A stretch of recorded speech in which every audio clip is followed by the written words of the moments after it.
بسا اوقات بہت سی محنتوں کا نتیجہ انسان دیکھتا ہے کہ ضائع چلا گیا. میں نے 10 سال محنت کی، حاصل کوئی نہیں نکلا. یہ ثمرات کیا ہیں؟ محنتوں کے ثمرات کا ضیاع. کوشش آپ نے کی، قسمت کی خوبی دیکھی ہے، ٹوٹی کہاں کمن، 2-4 ہاتھ جب کے لبے بام رہ گئے. Be prepared. ایک شاعر کے یہ اشعار ہیں، وہ کمیونسٹ تھا، میں نام بھی نہیں لیتا، لیکن یہ کہ یہ اسی انقلابی، چونکہ ان کا بھی ایک انقلابی نظریہ ہے، انقلابی عمل میں یہ سارے مراحل آتے ہیں. کوئی سیٹ بیک آیا، فرض کیجئے کوئی ناکامی ہو گئی، تو اپنے ساتھیوں کو دل بندھانے کے لیے یہ فصل امیدوں کی ہمدم اس بار بھی غارت جائے گی، سب محنت صبحوں شاموں کی اب کے بھی اکارت جائے گی. میرے نبی کے ثمرات کا جو لفظ یہاں آیا ہے، وَنَقْصٍ مِّنَ الْأَمْوَالِ وَالْأَنفُسِ وَالثَّمَرَاتِ، سب محنت صبحوں شاموں کی اب کے بھی اکارت جائے گی. دھرتی کے کونوں کھدروں میں پھر اپنے لہو کی کھاد بھرو، پھر مٹی سینچو اشکوں سے، پھر اگلی رت کی فکر کرو، پھر اگلی رت کی فکر کرو، جب پھر ایک بار اجڑنا ہے. ایک فصل پکی تو بھر پایا، تب تک تو یہی کچھ کرنا ہے. ایک مقصد ہے سامنے، انقلاب برپا کرنا ہے. ایک کوشش ناکام ہو جائے کوئی پرواہ نہیں، نیکسٹ. پھر تیار رہو ناکامی کے لیے. ایسا نہ ہو جو انگریزی میں کہتے ہیں hope for the best but be prepared for the worst.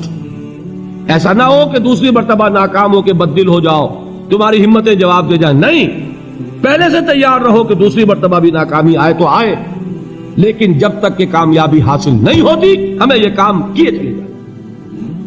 دیکھیے سیرت میں آیا کہ نہیں یہ واقعہ. بدر میں مسلمانوں کو فتح ہوئی تو احد میں زک پہنچی کہ نہیں؟ 70 صحابہ شہید ہوئے کہ نہیں؟ اگر ان کی ہمتیں جواب دے جاتی تو گاڑی کیسے چلتی آگے؟ تو فرمایا وَلَنَبْلُوَنَّكُمْ بِشَيْءٍ مِّنَ الْخَوْفِ وَالْجُوعِ وَنَقْصٍ مِّنَ الْأَمْوَالِ وَالْأَنفُسِ وَالثَّمَرَاتِ. ہم تمہیں لازم آزمائیں گے، خوف کی کیفیت سے، فقر و فاقے کی کیفیت سے، بھوک سے، جان کے نقصان سے، مال کے نقصان سے، محنتوں کے حاصل کے ضائع ہو جانے سے.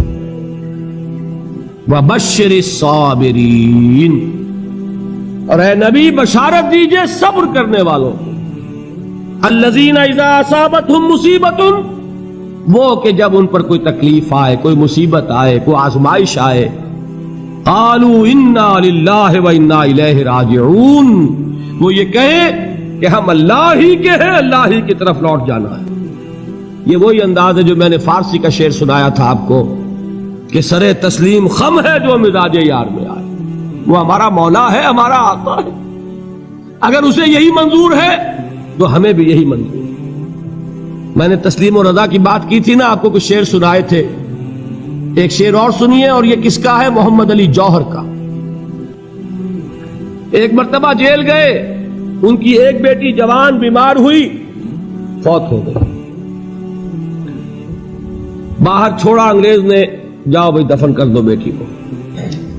دوسری مرتبہ جیل گئے، دوسری جوان بیٹی اسی مرض میں مبتلا ہوئی. اب یہ جیل میں ہے، خبر پہنچی کہ دوسری بیٹی کے اوپر بھی اسی مرض کا حملہ ہوا ہے. ایک نظم لکھی ہے جس کا آخری شعر یہ ہے، تیری صحت ہمیں منظور ہے لیکن اس کو نہیں منظور تو پھر ہم کو بھی منظور نہیں. یہ ہے، جب تک یہ کیفیت نہ ہو اس میدان میں آدمی ثابت قدم نہیں رہ سکتا کہ میرے رب کو اگر یہ منظور ہے تو یہی مجھے منظور ہے، اور تیری صحت ہمیں چاہیے تو ضرور، لیکن ہمارے رب کو منظور نہیں تو ہمیں بھی منظور. راضی برضائے رب. وَبَشِّرِ الصَّابِرِينَ الَّذِينَ إِذَا أَصَابَتْهُمْ مُصِيبَةٌ قَالُوا إِنَّا لِلَّهِ وَإِنَّا إِلَيْهِ رَاجِعُونَ. نہ شود نصیب دشمن کے شود ہلاک تیغت، سرے دوستاں سلامت کے تو خنجر آزمائے. اولئک علیہم صلوات من ربہم ورحمہ، یہی ہے وہ لوگ جن پر ان کے رب کی طرف سے عنایتیں ہیں اور رحمتیں ہیں. وَأُولَئِكَ هُمُ الْمُهْتَدُونَ، اور یہی ہے وہ لوگ جو کامیاب ہونے والے ہیں، ہدایت پانے والے، ہدایت یافتہ. اسی سورہ بقرہ میں ذرا آگے چل کر، یہ تو ہے 20واں رکوع، 19واں رکوع، 21ویں رکوع کی پہلی آیت ہے لیس البر ان تولوا وجوہکم قبل المشرق والمغرب ولکن البر من آمن باللہ والیوم الآخر والملائکۃ والکتاب والنبیین وآتى المال على حبه ذوي القربى واليتامى والمساكين وابن السبيل والسائلين وفي الرقاب وأقام الصلاة وآتى الزكاة والموفون بعهدهم إذا عاهدوا والصابرين في البأساء والضراء وحين البأس۔ اب یہ آیت جو ہے سورۃ العصر میں جو مضامین آئے تھے سارے اس میں موجود ہیں۔ وہاں ایمان کا لفظ آیا، یہاں 5 ایمانیات کی تفصیل آ گئی، اعمال کی تفصیل آئی، اور آخری بات وہاں کیا ہے وَتَوَاصَوْا بِالصَّبْرِ، اور یہاں کیا ہے وَالصَّابِرِينَ فِي الْبَأْسَاءِ وَالضَّرَّاءِ وَحِينَ الْبَأْسِ، اور صبر کرنے والے، اصل نیکی ان کی ہے جو صبر کریں، کس میں؟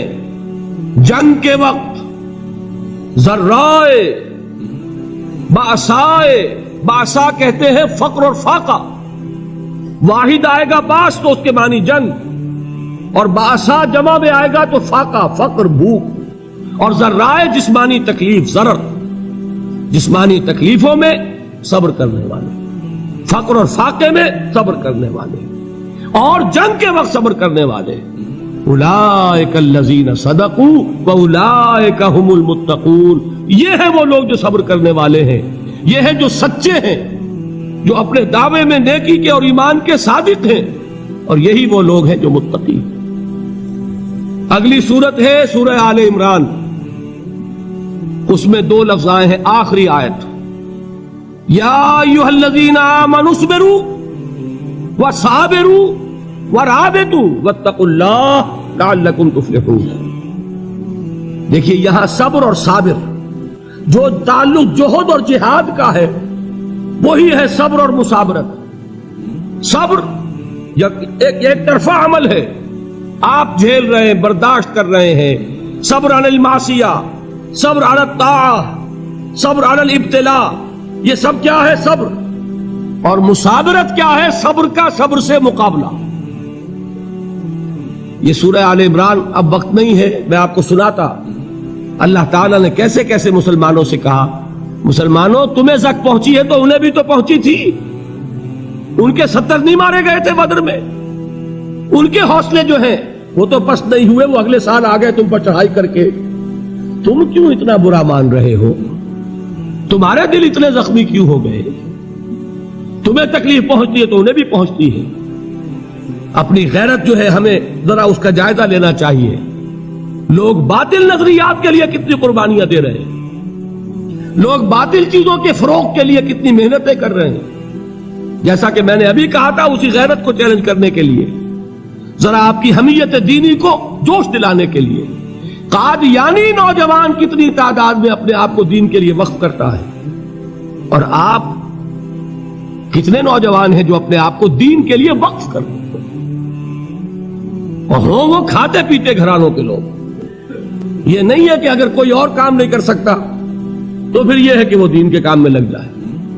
باصلاحیت لوگ، کھاتے پیتے لوگ، ذہنی استعداد رکھنے والے لوگ، اونچے گھرانوں کے لوگ، وہ وقف کریں اپنے آپ کو دین کے لیے۔ اس کے بغیر کیسے باہر آ جائے گی، کیسے رونق آ جائے گی؟ تو دنیا میں باطل نظریات والے جو ہیں، یہ بات کہی گئی ہے، مسلمانوں تم اگر توحید کے لیے لڑ رہے ہو، دیکھتے نہیں ابو جہل کو، اس نے گردن کٹوائی ہے شرک کے لیے، شرک کے لیے گردن کٹوائے، اور تم توحید کے لیے گردن کٹوانے کو تیار نہ ہو۔ اس نے گردن کٹوائی کہ نہیں کٹوائی؟ اور کس طرح کٹوائی ہے؟ کیونکہ بڑا متکبر قسم کا، فرعون قسم کا شخص تھا، جب گردن کاٹنے لگے تو کہتا ہے ذرا نیچے سے کاٹنا، تاکہ جب تم نیزے کے اوپر چڑھاؤ میرے سر کو تو اونچا نظر آئے، معلوم ہو سردار کا سر۔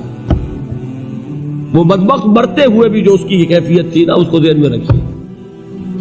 تو یہ اس لوگوں نے قربانیاں دی، جانیں دی، تو فرمایا اگر تم ان سے زیادہ قربانی نہیں دو گے، یہ نوٹ کر لیجئے اس کو، مجرد اگر حق کو غالب کرنا اللہ کے ذمے ہو تو آنے واحد میں غالب کر دے گا، تمہیں تکلیف ہی دینے کی ضرورت نہیں۔ سمجھ رہے؟ کیا اللہ کے مقابلے میں کوئی باطل کی طاقت ٹھہر سکتی ہے؟ یہ تمہارے ایمان کا امتحان ہے، یہ تمہارے خلوص کی آزمائش ہے، یہ تمہارے امتحان کا ثبوت درکار ہے کہ اللہ تعالیٰ دیکھنا چاہتا ہے تم اس کے لیے اپنی جانیں قربان کرنے کو تیار ہو کہ نہیں، تم اس کے لیے تن من دن لگانے کو تیار ہو کہ نہیں۔